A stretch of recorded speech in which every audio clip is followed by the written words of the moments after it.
Salam sejahtera pemirsa, senang rasanya bisa berjumpa kembali dalam pembahasan buku Bugar Selamanya, di mana buku ini memberikan kita suatu pola hidup yang sehat. Dikatakan sini dia memberikan motivasi, inspirasi dan dorongan. Perubahan pola hidup yang akan menambah umur dalam hidup Anda dan menambah semangat tahun Anda. Dan juga dikatakan sini dia memberikan kekuatan harian untuk merangkul kebugaran fisik, mental dan spiritual. Jadi biarlah kita selalu dalam kehidupan kita mau menuruti apa yang Tuhan inginkan dalam kehidupan kita dengan penuh sukacita. Karena dikatakan dalam Amsal 17 ayat 22, hati yang gembira adalah obat yang manjur. Jadi biarlah apapun yang Tuhan inginkan dalam kehidupan kita, janganlah kita mengikuti itu dengan berat hati, tetapi biarlah kita selalu mengikuti itu dengan damai sejahtera. Pada hari ini kita sudah memasuki halaman yang ke-47 dengan judul Pelajaran yang saya peroleh dalam mengatasi krisis. Ayat inti kita pada hari ini terdapat dalam Ratapan 3 ayat yang ke-21 sampai ayat yang ke-22 dengan bunyi, "Tetapi hal-hal inilah yang kuperhatikan. Oleh sebab itu aku akan berharap tak berkesudahan kasih setia Tuhan, tak habis-habisnya rahmat-Nya." Kita masuk dalam inti pembacaannya. Pada tanggal 8 Februari 1996, suami saya terkena stroke batang otak parah. Dia kehilangan semua gerakan sisi kiri, bicaranya menjadi lambat, dan dia mengalami kesulitan pada persepsi spesial dan pemikiran analitis. Ali saraf memberitahu saya bahwa dia tidak akan pernah berfungsi normal lagi. Sebelum terkena stroke, Jen dan saya adalah orang-orang profesional, masing-masing dengan karir, organisasi, program radio harian, seminar, dan proyek-proyek penulisan kami masing-masing. Bidang keahliannya adalah kesehatan, bidang saya adalah keluarga. Lalu pada malam yang menentukan itu, lembaran tiba-tiba dibalik dan babak baru dalam hidup kami dimulai. Tuhan, saya berdoa, tidak bisakah saya mempelajari apa yang Engkau ingin saya pelajari dengan cara yang tidak terlalu membuat stres dan tidak terlalu merusak? Bukankah ada buku yang bagus yang mungkin bisa saya baca atau khotbah yang bisa saya dengar?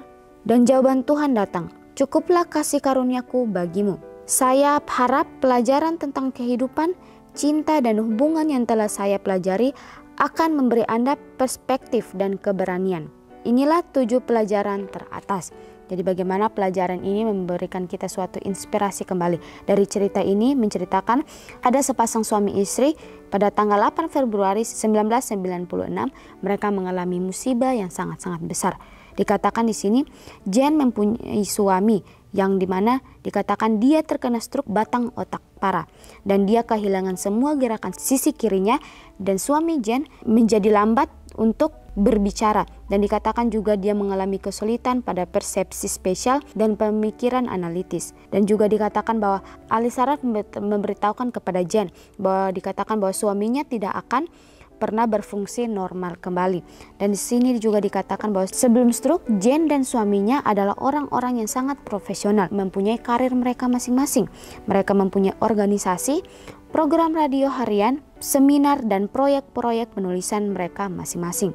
Di mana di sini juga dikatakan istrinya Jen mempunyai keahlian dalam bidang kesehatan, sedangkan suaminya Jen mempunyai keahlian dalam bidang keluarga. Lalu pada malam yang menentukan itu, lembaran tiba-tiba dibalik dan babak baru dalam hidup keluarganya Jen dimulai. Dikatakan di sini bahwa Jen dan suaminya ini berdoa kepada Tuhan. Dalam doanya dikatakan bahwa Tuhan, bisakah saya mempelajari apa yang Engkau ingin saya pelajari dengan cara yang tidak terlalu stres dan juga tidak terlalu merusak?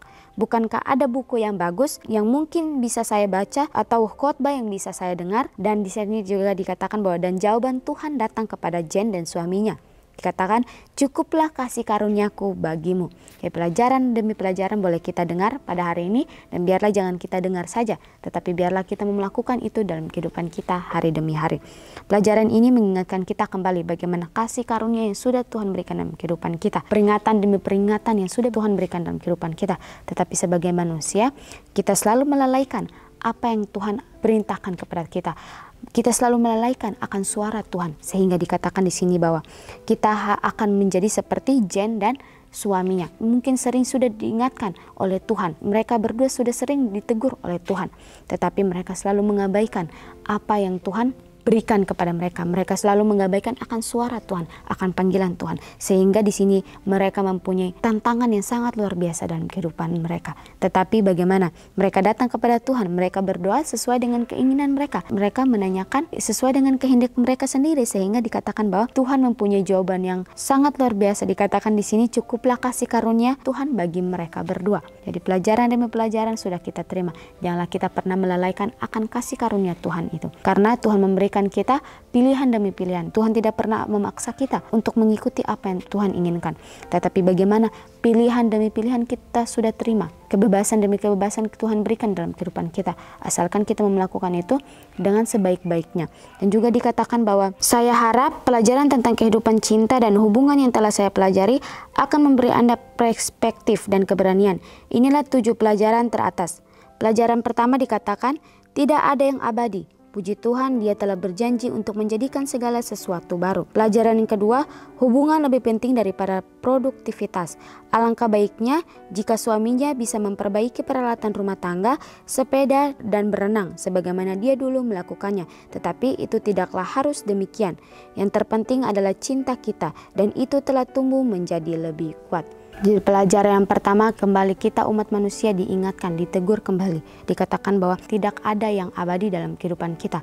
Apapun yang Tuhan titipkan dalam kehidupan kita, apapun yang kita sudah miliki di dunia ini, itu tidak akan kekal, itu tidak akan abadi, itu semuanya akan hilang. Sebagaimana pelajaran daripada sepasang suami istri ini, di mana mereka dulunya menjadi orang yang sangat-sangat sukses. Mereka profesional dalam karir mereka masing-masing. Mereka mempunyai bidang-bidang usaha yang sangat besar, sehingga suatu mujizat terjadi dalam kehidupan mereka. Mereka kembali diingatkan bahwa di sini dikatakan tidak ada yang abadi dalam kehidupan mereka. Jadi pelajaran demi pelajaran sudah kita terima. Apapun yang Tuhan sudah titipkan dalam kehidupan kita, apapun yang kita sudah terima, itu tidak akan abadi dalam kehidupan kita. Biarlah kita tidak memelekat dengan apa yang sudah kita miliki, tetapi bagaimana apa yang sudah kita miliki, apa yang Tuhan titipkan dalam kehidupan kita, boleh kita bagikan itu kepada orang lain. Janganlah kita mementingkan diri kita sendiri, tetapi biarlah kita mau melihat di sekitar kita ada orang yang memerlukan bantuan kita. Pelajaran yang kedua di sini dikatakan bahwa alangkah baiknya jika suaminya lebih memilih tinggal di rumah untuk memperbaiki alat-alat perabotan rumah tangga dan lebih memberikan waktu kepada istri dan juga anak-anaknya. Pelajaran ketiga di sini dikatakan, Anda bisa bertahan dari krisis. Anda dapat menyesuaikan diri dengan perubahan besar. Saya pernah berpikir bahwa saya tidak akan mampu mengatasinya jika terjadi sesuatu pada suami saya. Sekarang saya tahu saya dapat bertahan. Saya bisa menyesuaikan diri dengan perubahan. Pelajaran keempat, jangan menunda hidup untuk menyimpan bagi masa depan. Hari ini adalah hari yang telah diberikan kepada kita. Teruslah menjalani setiap hari semaksimal mungkin tanpa penyesalan. Jadi pelajaran yang sangat luar biasa. Diingatkan kembali bahwa apakah kita semua bisa bertahan dengan krisis-krisis yang akan kita alami ke depannya. Apakah kita bisa menjalani akan krisis-krisis yang akan kita alami ke depannya dengan penuh sukacita. Pertanyaan kembali kepada pribadi lepas pribadi. Ketika Tuhan mengizinkan kita untuk masuk di dalam suatu krisis yang sangat luar biasa yang akan kita alami, biarlah kita selalu bersyukur. Biarlah kita selalu menjalani itu dengan penuh sukacita. Janganlah kita bersungut-sungut. Karena dikatakan ketika kita bersungut-sungut, kita akan selalu menyalahkan Tuhan. Tapi dikatakan di sini, semua krisis yang Tuhan izinkan terjadi dalam kehidupan kita, itu baik untuk diri kita masing-masing. Karena lebih mendekatkan diri kita kepada Tuhan dan juga lebih menguji iman kita, membuat iman kita lebih kuat lagi.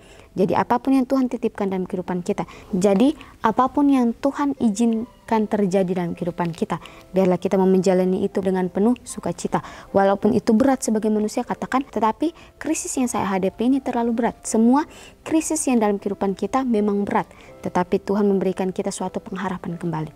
Biarlah kita selalu menanggung semua itu kepada Tuhan, maka Dia akan selalu menolong kita. Biarlah kita mau datang di kaki salib Tuhan, meminta bantuan Tuhan untuk kita melewati akan semua masalah-masalah yang akan kita hadapi ke depannya. Dikatakan pelajaran keempat juga dikatakan bahwa jangan pernah menunda hidup kita. Hari ini adalah apa yang telah diberikan kepada kita. Teruslah menjalani setiap hari semaksimal mungkin tanpa penyesalan. Apapun yang sudah terjadi dalam kehidupan kita, apapun yang Tuhan izinkan terjadi di dalam hari-hari kita, janganlah kita menyesali itu. Tetapi biarlah kita patut bersyukur.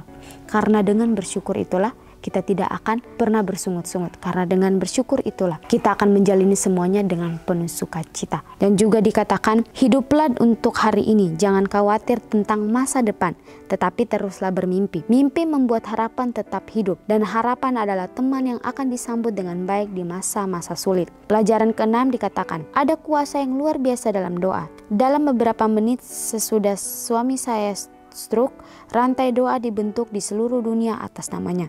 Pemulihan sungguh ajaib. Tuhan itu baik, meskipun krisis dan penderitaan meredupkan pandangan kita, Tuhan menyertai kita dan firman-Nya memberikan penghiburan dan dorongan. Kasih sayangnya tidak pernah berakhir.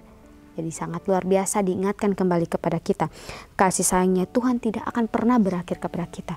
Kasih sayangnya Tuhan sangat luar biasa. Walaupun kita sebagai umat manusia selalu menyakiti hati Tuhan dengan tingkah laku kita, dengan perkataan kita.